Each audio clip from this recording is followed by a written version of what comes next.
Now, the topic is electromotive force that we have to learn.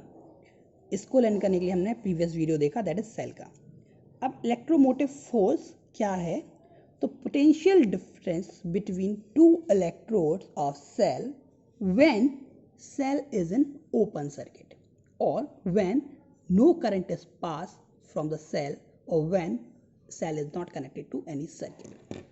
इसका मतलब ये है कि अगर हम ये सेल की बात करें, अभी ये सेल केवल नॉर्मल रखा हुआ है मतलब इसको किसी सर्किट में नहीं लगाया है, मतलब इसमें से कोई करंट पास नहीं हो रही है. तो जब हम इसको किसी सर्किट में नहीं लगाते हैं तब इसका जो इनके दो इलेक्ट्रोड हैं उन दोनों के बीच जो पोटेंशियल डिफरेंस आएगा उसे हम क्या बोलेंगे? EMF. मतलब कि अगर हम पिछले वीडियोस के कॉन्सेप्ट को देखें तो अगर हमारे पास दो रॉड हैं, दो इलेक्ट्रोड हैं, अभी एक किसी से भी कनेक्ट नहीं है, अब इस प्रोसेस में इसके पोटेंशियल और इसके पोटेंशियल के बीच जो डिफरेंस है वो पोटेंशियल डिफरेंस क्या कहलाता है? EMF.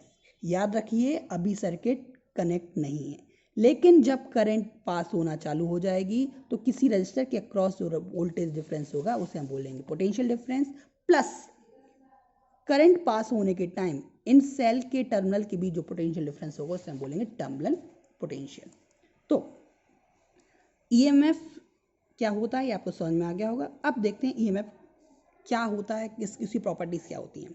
तो EMF does not depends on external register of a circuit. मतलब कि जब हम किसी सेल को किसी बेड सर्किट में कंबाइन करते हैं तो उस सर्किट का जो भी रेजिस्टेंस होता है उस पर EMF डिपेंड नहीं करता. वो रेजिस्टेंस कितना भी हो, EMF तो जितना था उतना ही रहेगा. बट उस रेजिस्टेंस पे क्या डिपेंड करता है? पोटेंशियल डिफरेंस डिपेंड करता है. Next, EMF of cell depends on nature of electrodes along with electrolyte. मतलब कि अगर किसी सेल की बात करें तो किसी सेल में EMF अलग अलग कब होगा? जब उनके इलेक्ट्रोड अलग अलग होंगे. उनके पेयरिंग ऑफ इलेक्ट्रोड्स पर EMF की वैल्यू डिपेंड करती है. साथ ही साथ इलेक्ट्रोलाइट कौन सा है इस पर भी EMF की वैल्यू डिपेंड करती है.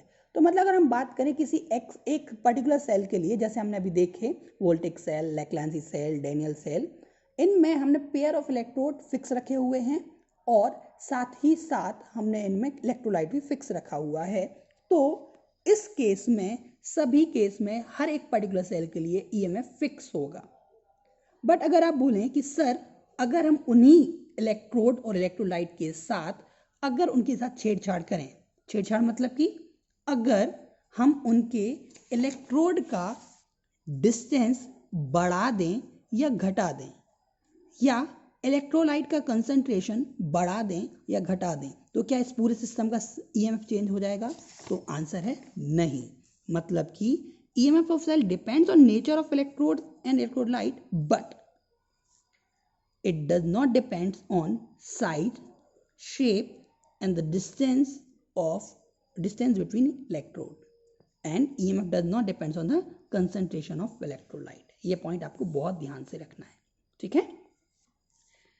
अब due to EMF electric current flows. किसी सर्किट में जब हम किसी सेल को लगाते हैं तो EMF के कारण करंट फ्लो होती है.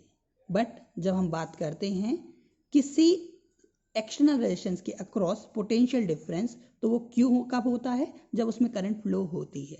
मतलब कि EMF के कारण करंट फ्लो होती है और करंट के कारण पोटेंशियल डिफरेंस क्रिएट होता है. ठीक है, ये दोनों चीज आपको याद रखना है. Next is in the absence of existence of electric circuit. अगर हम किसी एक सेल को सर्किट में लगाते हैं तो इसका EMF कुछ होगा, और अगर हम सर्किट को ओपन कर दें या सर्किट को हटा दें, उसको एग्जिस्टेंस खत्म कर दें, तब भी EMF का एग्जिस्टेंस होता है, इसका अस्तित्व होता है. बट पोटेंशियल डिफरेंस का अस्तित्व तुरंत खत्म हो जाता है. जैसे ही सर्किट ब्रेक होता है पोटेंशियल डिफरेंस ब्रेक हो जाता है.